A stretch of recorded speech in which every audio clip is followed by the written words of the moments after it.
vibe. Come let we lime, come let we vibe. Lime vibe.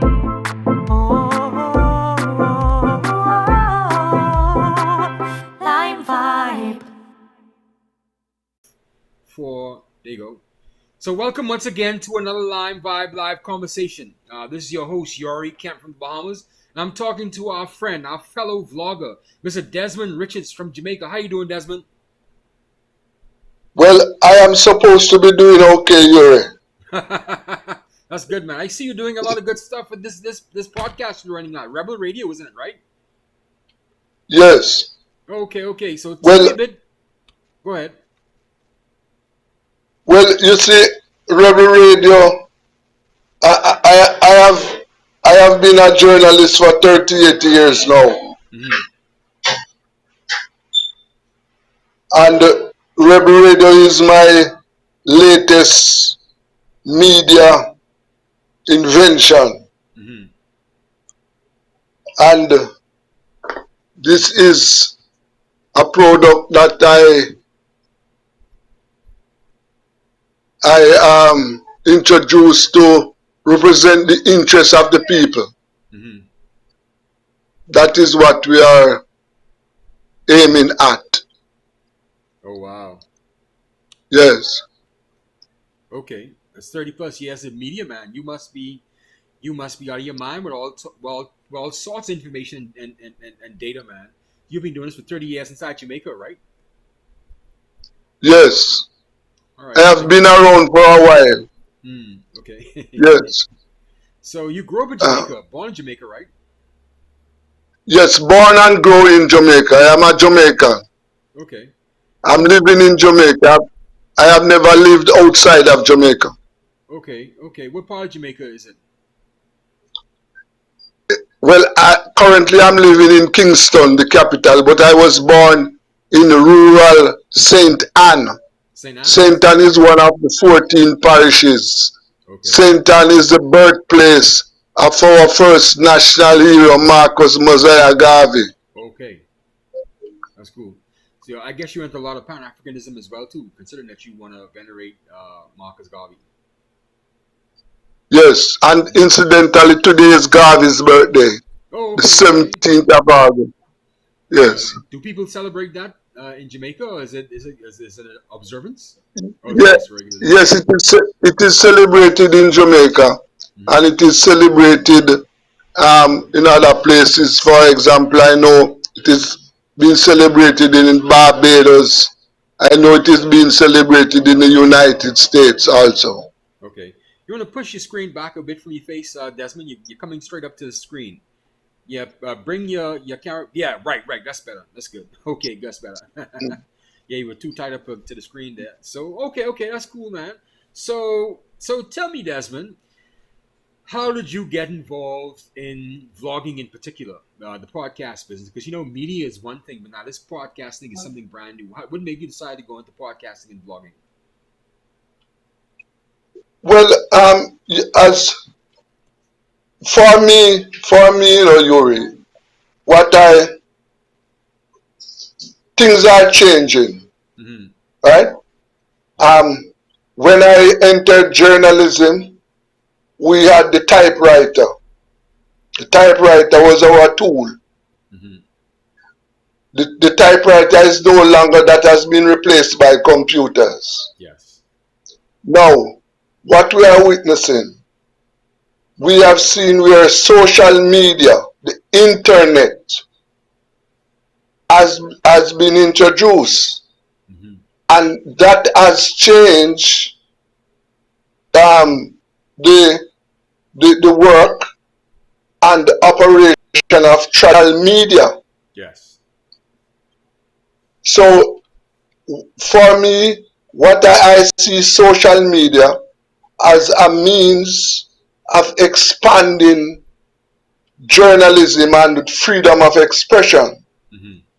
So what I did was the fact that the internet is a global audience, so I am seizing on that opportunity to use the internet to expand and maintain freedom of expression.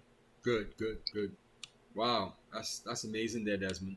I guess. But how do you take these people attacking, things like social media? And they don't call it traditional media. Of course, it's not traditional media, right? But there's still some value in social media, right? And this podcasting business. So how do you take those criticisms that it's not real journalism, it's not real media? Well, at the moment, Yuri, when traditional media started out, it had its imperfections. Hmm. Now, social media, as it is right now, has lots of imperfections. Yes. But over time, as time goes by, it is going to perfect itself, because it is social media is not something that is going to be turned back. Hmm. Now, as it relates to criticism, no, I am not. I am a critic, Hmm. so I am not afraid of criticism. Hmm. I when I speak or write, I expect responses. Hmm. And if there are critics who criticize what I say or what I write, I will listen. I am not afraid of criticism. That is not something that I am not fazed by that. Hmm. That's the best way to be. I haven't been in media for even half as long as you were, Desmond. I just now joined about, I would say, about a good 10 years ago when I started writing op eds.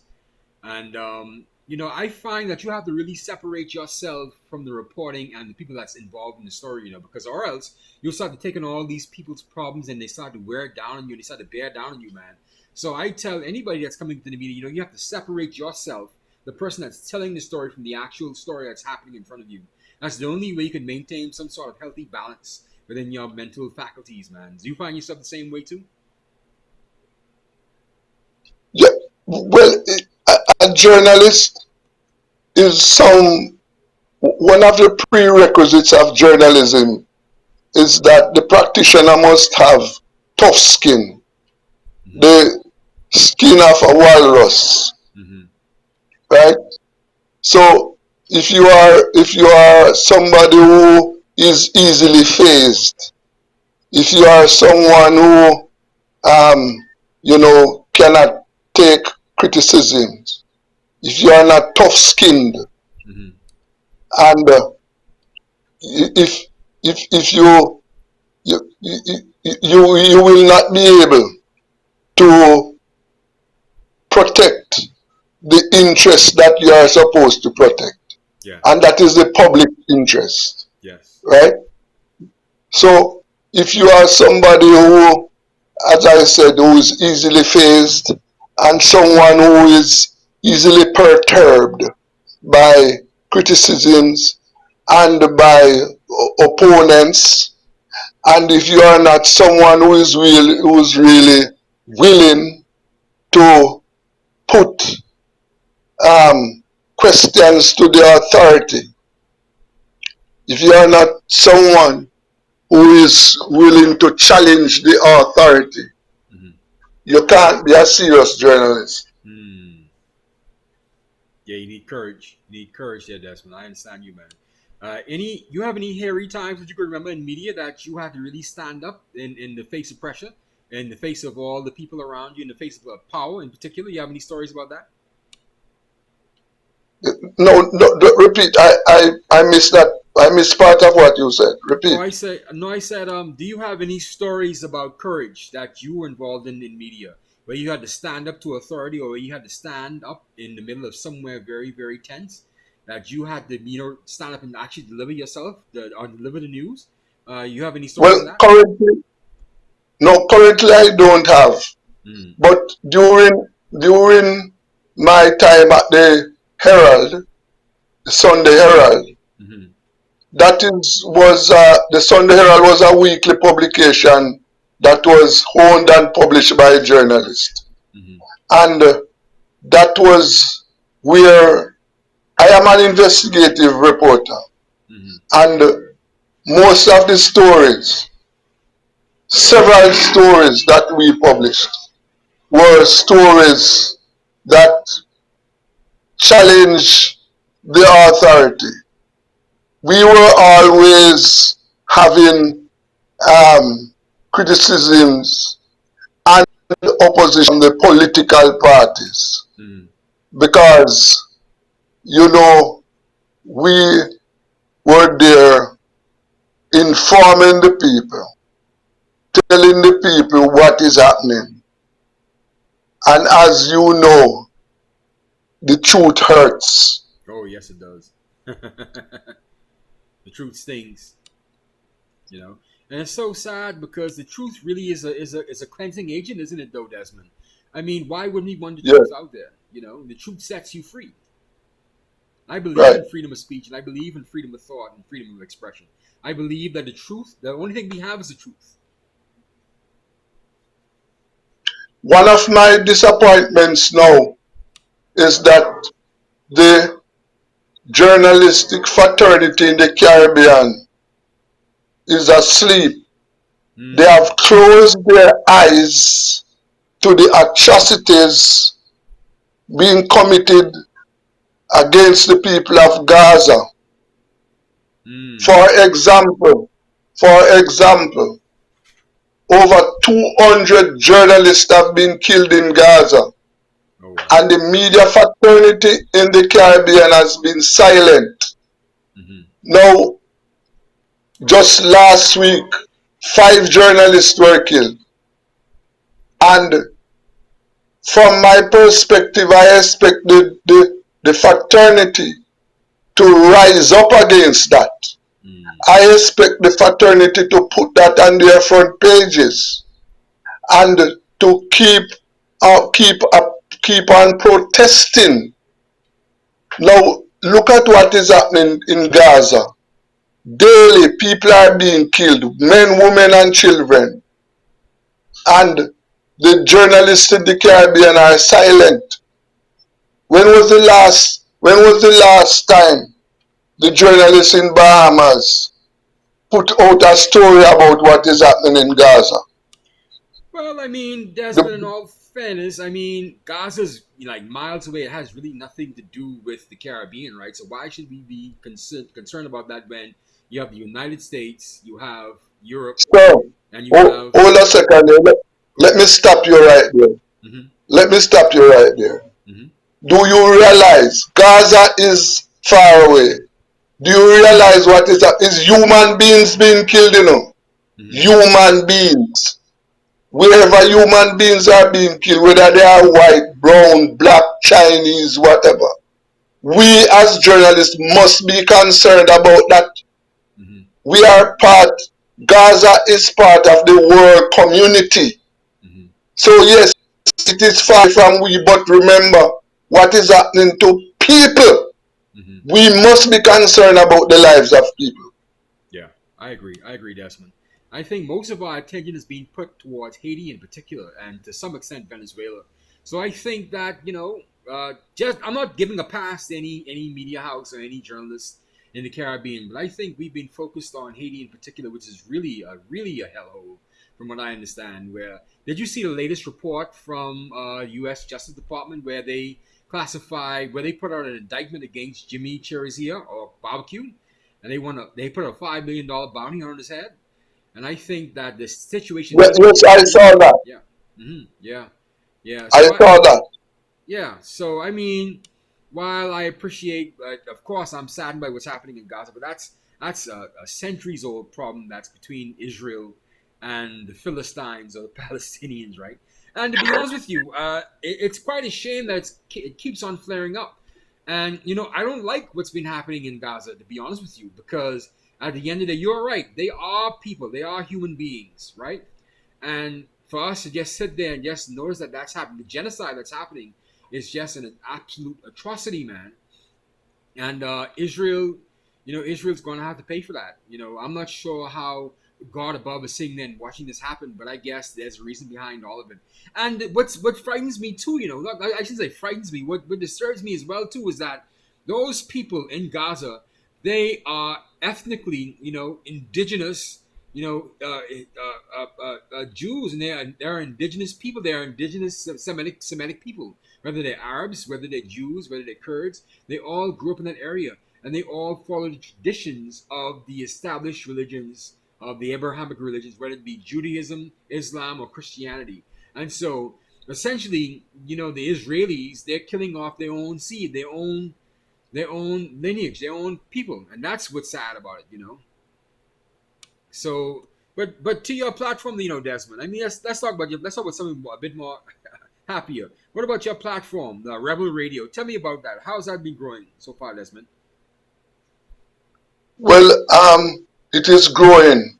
Currently, we are doing 3 days per week, Mondays, Wednesdays, and Fridays, between 2 p.m. and 6 p.m. Wow. The plan is for Rebel Radio to go 7 days per week, 24 hours per day.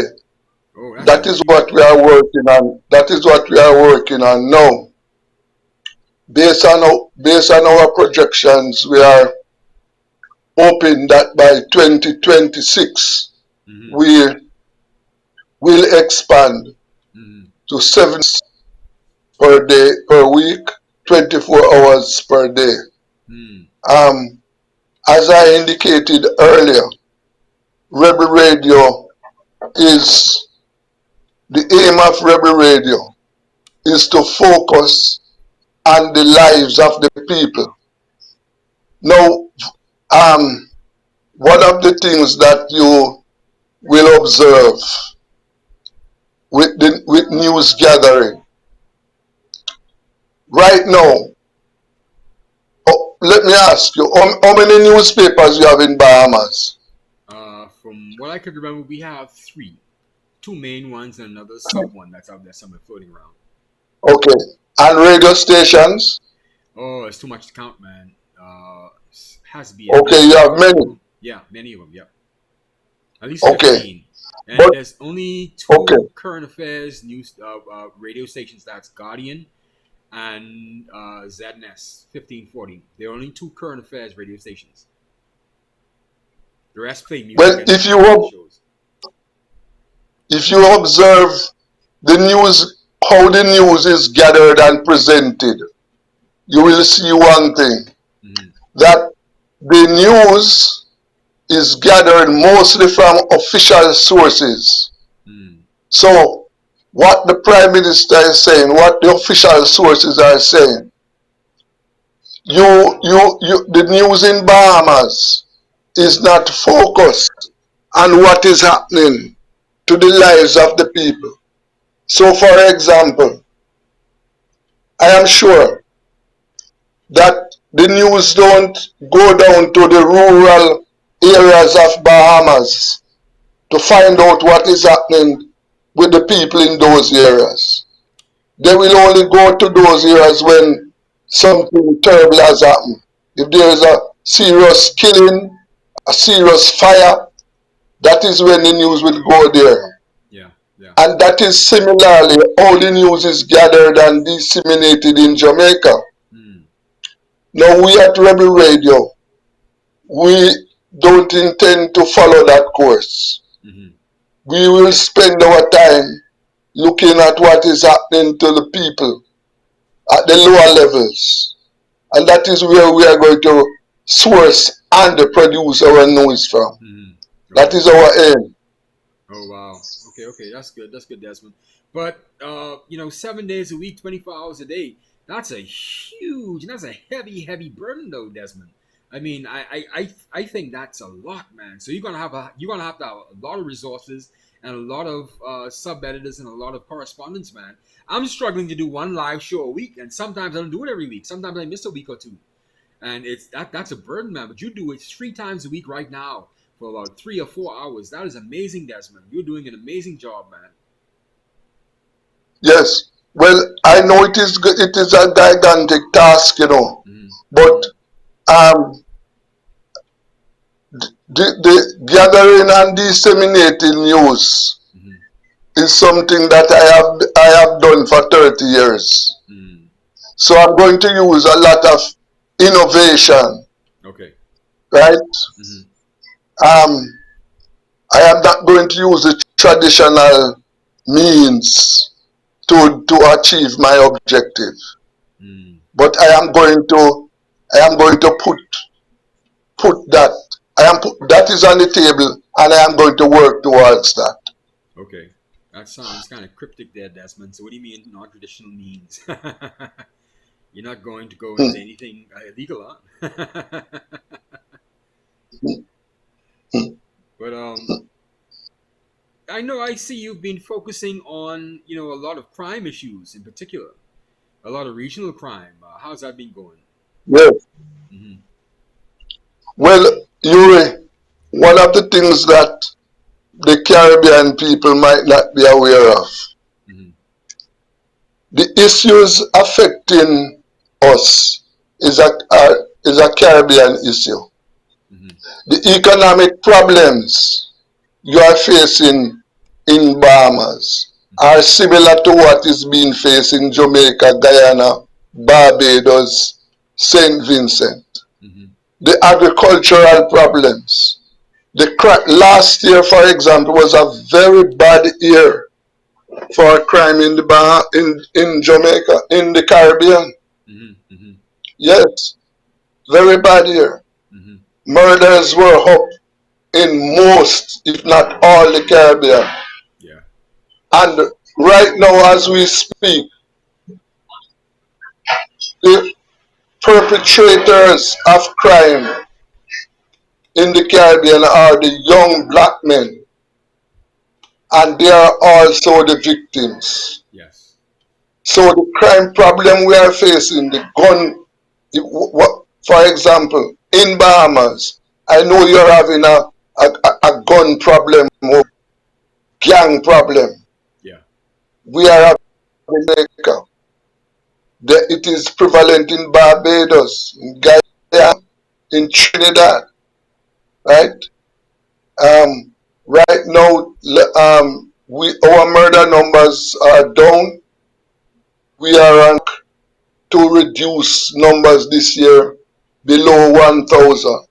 Whoa. If we do that, if we do that in Jamaica this year, it will be the first time in 24 years that less than 1,000 people will be killed, Mm. right? In Trinidad last year, they, they, they, their murder numbers was the highest in the history, Mm-hmm. 600 and odd, Mm-hmm. right? Mm-hmm. So the crime problem is not a problem that is confined to one island in the Yes. Caribbean. Yes. It is a Caribbean issue. Yes, it is. It is. It is. It is. Have you been following this case, this joint case brought by Mexico to bring against the gun manufacturers in the United States? Because they said that because of them is the reason why we have all these guns in the region.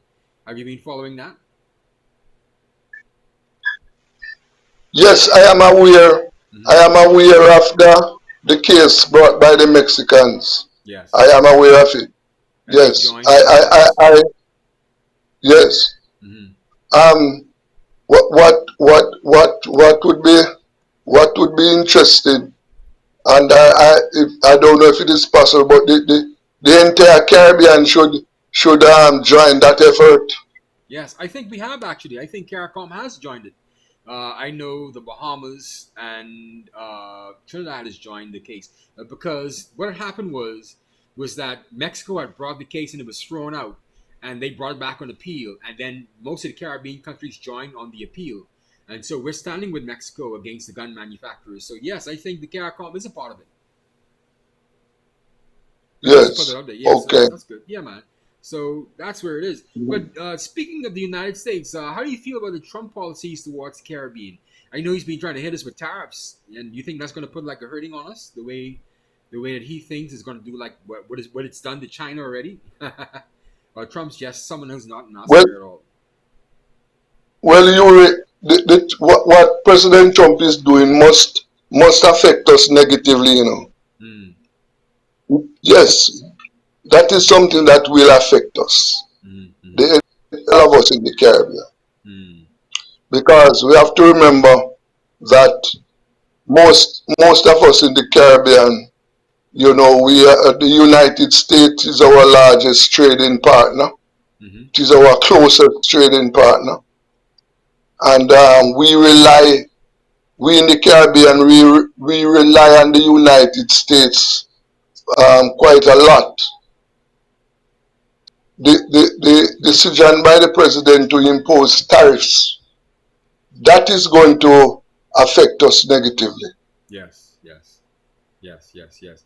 Did you see the comments by the president of Brazil, Ignacio Lula? And he joined hands with who was it?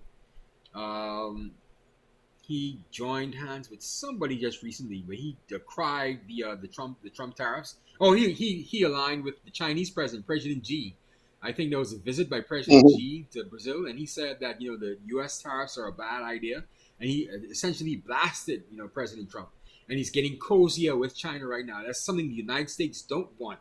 They don't want Latin American countries and Caribbean countries, getting closer and closer to China. But the more he puts these tariffs on us, the more we're going to gravitate towards places like China. So, I mean, how do you feel that's going to play out? You think we're going to continually lurch towards the east, or you think we're going to continually stay inside the United States pocket? Because I believe that at the end of the day, every country must do for themselves, and every leader must do for their own people in their own countries. And so, there's only so much of these threats that the United States can actually pull on with anybody. Now, I stand with the United States. I believe in America. I believe that they are our best friends. I believe that we wouldn't want any other person if we had our choice. We would not want any other person in charge of running the world's affairs than the United States right now. I think by far, out of all the colonial masters, out of all the empires, they have been, I would say, the better pick out of all of them. When you look back to Greece, you look back to Persia, you look back to Rome, you look back to the Ottoman Empire, you look back to the British Empire, the short-lived French Empire. I think the United States has come a long way with regard to managing the world's affairs. So how do you see that playing? You think the end of American exceptionalism is at hand, or you think that's going to go on for another 200 years or so? Well, one thing I know that the United States will pressure, and it is influencing us, Caribbean, Mm-hmm. to reduce our ties and connections with China. Mm-hmm. I know that.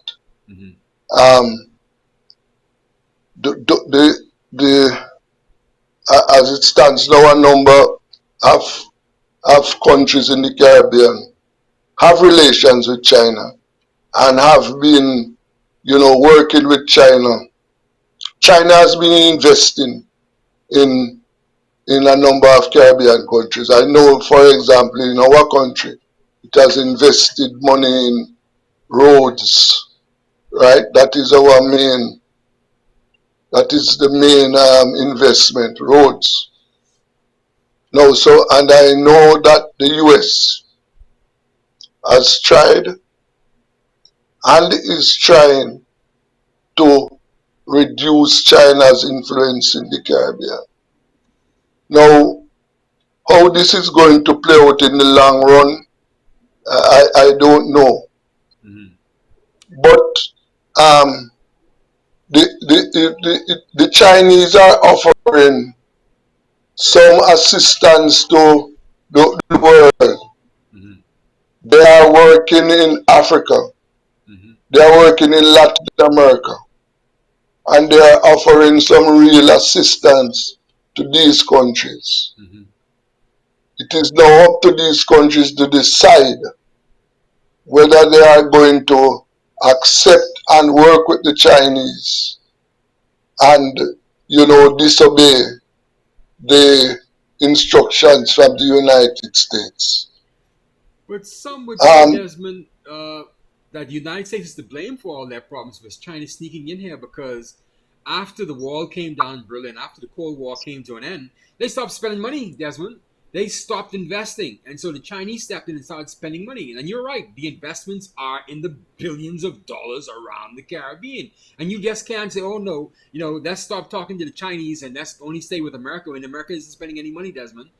So, I mean, Yeah. is it really their fault? Well, as I said, it is going to it will depend on these countries Mm-hmm. to make their decisions as to who or if they are going to continue the relationship with the Chinese. And they should be asking the Americans, what are you going to do for us? Mm-hmm. Mm-hmm. That's just fair. That's just fair. Desmond, I'm One sorry of the we things, didn't. one of the one of the things we must remember about America, slave labor, Mm, slave labor helped to build America, yeah. right? And right now, the 40 million black people living in America, they are at the bottom, right? Mm-hmm. They, like us, they got nothing, and they are at the bottom. And Mm, I am not talking about black people who migrate to America. I'm talking black Americans. yes. They are at the bottom. Yeah. Foundational Yes. Black Americans, they call them.